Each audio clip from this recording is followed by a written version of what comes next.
Yarun is a small but lively village filled with beautiful mosques and churches for the town's Greek Catholic and Shia Muslim population, and even a religious shrine that both groups cherish. The town is historically known for harvesting delicious olives, as well as wheat and tobacco. And it's also believed to be a biblical town, specifically the town of Yarun, which is mentioned in the book of Joshua. But today, Yarun doesn't look like a small, quaint town anymore. No, instead, it looks like this. Yes, the small town in southern Lebanon has been completely flattened by Israeli airstrikes, which the Israelis say are targeted at Hezbollah, but which these pictures show is far from the truth. Of course, Israel's reckless, indiscriminate assaults on Lebanese towns and cities don't stop at Yarun, or even southern Lebanon for that matter, the region Israel constantly describes as a Hezbollah stronghold. This past weekend, Israel expanded their airstrike campaign into northern Lebanon, striking a Palestinian refugee camp near Tripoli in an attack they claim was made to kill another Hamas leader, but which also reportedly killed his wife and 2 daughters. Israel has also destroyed several residential buildings filled with people in the Dahiya suburb of Beirut, including the 4 apartment buildings that were struck with 2,000-pound bombs, 3 of which were completely flattened during Israel's recent assassination of Hezbollah leader Hassan Nasrallah. Now, Dahiya, interestingly, is also the name given to Israel's military policy of disproportionately damaging and indiscriminately bombing civilian areas to prove a point. Yes, it's an actual Israeli strategy, and the name for it is the Dahiya Doctrine, named after that Beirut suburb that Israel attacked just recently, but also that Israel flattened during their 2006 war with Hezbollah. See, the Dahiya Doctrine calls for the Israeli military to intentionally, deliberately, cynically inflict long-lasting and disproportionate damage onto the enemy, no matter how bad the civilian consequences. AKA exactly what we're seeing in Lebanon now and in Gaza for the past year. This strategy was established with the rather delusional belief that disproportionate force will somehow deter terrorists from attacking Israel again, which, as we've seen from Israel's repeated use of the Dahiya Doctrine in their 2008 war with Hamas, their 2012 war with Hamas, their 2014 war with Hamas, is far from the case. Former Israeli military commander Gadi Eisenkot, who was actually serving in Benjamin Netanyahu's war cabinet up until this June, described the doctrine pretty openly, pretty bluntly in 2008, saying, quote, "We will wield disproportionate power against every village from which shots are fired on Israel and cause immense damage and destruction. From our perspective, these villages are military bases." He went on to say, "This isn't a suggestion, this is an authorized plan." A plan that, by the way, is a clear violation of international law, as the principle of proportionality clearly prohibits military attacks that could create an excessive loss of civilian life, as well as an excessive damage to civilian infrastructure. Nonetheless, Israel's military was just as shameless back then as they are now, applying the doctrine, the Dahiya Doctrine, in 2008, 2009 in Gaza during Operation Cast Lead, with a UN report later condemning Israel's Dahiya Doctrine, calling their military strategy a, quote, "a deliberately disproportionate attack designed to punish, humiliate, and terrorize a civilian population, radically diminish its local economic capacity, both to work and to provide for itself, and to force upon it an ever-increasing sense of dependency and vulnerability." That is how the UN described the Dahiya Doctrine.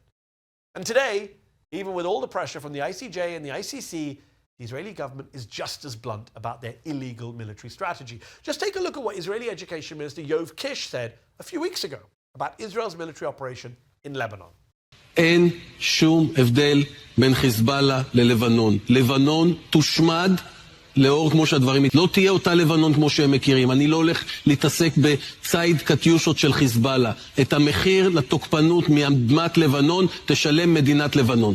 Now, not only is that statement clearly genocidal in my view, but it's also just a different iteration of what Israeli leaders were also saying back during Israel's 2006 war with Lebanon in what were widely seen as declarations of the Dahiya Doctrine. Israeli Major General Udi Adam, on the topic of military targets in Lebanon, said in 2006, and I quote, "Once it is inside Lebanon, everything is legitimate. Not just southern Lebanon, not just the line of Hezbollah posts." During that same time, Israel's military chief of staff told Israel's Channel 10 television network that the country would, quote, "turn Lebanon's clock back 20 years.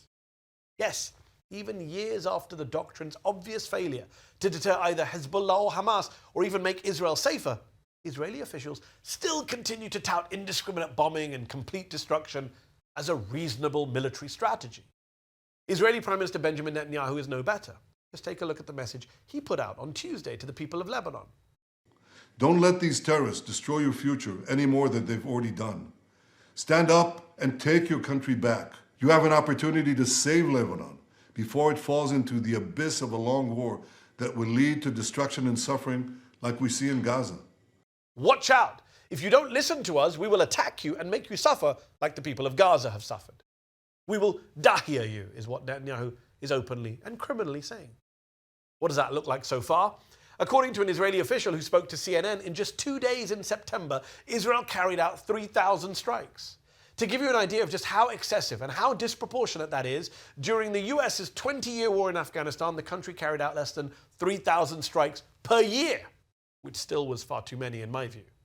With over 2,000 Lebanese people already killed, a majority in these past few weeks, the current death toll is already surpassing the toll from Israel's 2006 war against Lebanon, a war that human rights groups agreed was a grave violation of international law, as Israel not only showed a, quote, reckless indifference to the fate of Lebanese civilians, to quote Human Rights Watch, but also deliberately tried to inflict a disproportionate and excessive amount of suffering and damage. Now, you might think that a country boasting not just about disproportionately attacking its neighbor in clear violation of the law, but also giving their illegal strategy a specific name, that might get some coverage in the US media. I mean, the Israelis are not hiding their Dahiya Doctrine. The Israeli media covers it. And yet there's barely any mention of it in our press. The last time the New York Times published an article referencing the Dahiya Doctrine was 10 years ago, during Israel's 2014 war with Gaza, with the article claiming that, quote, experts say the Dahiya Doctrine does not apply to Gaza.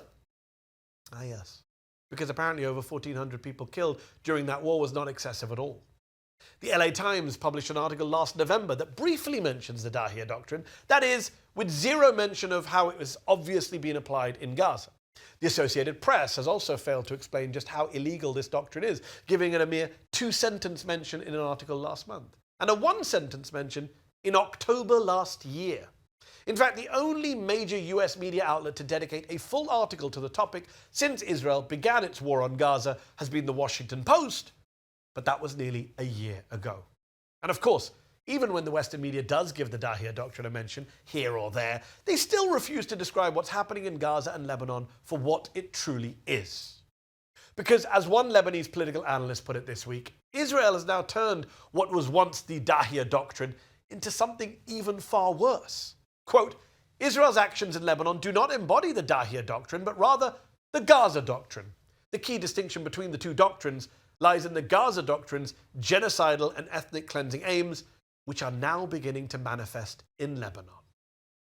Look, whether in Gaza or Lebanon, again and again, Israeli political and military officials clearly state their aims, their intention to wreck, destroy, and wipe out entire towns, cities, and even countries, while Western leaders and the Western media shamefully look away.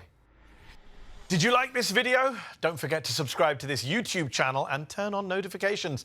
For exclusive content and to support our independent, unfiltered journalism, head over to Zeteo.com. Your support matters.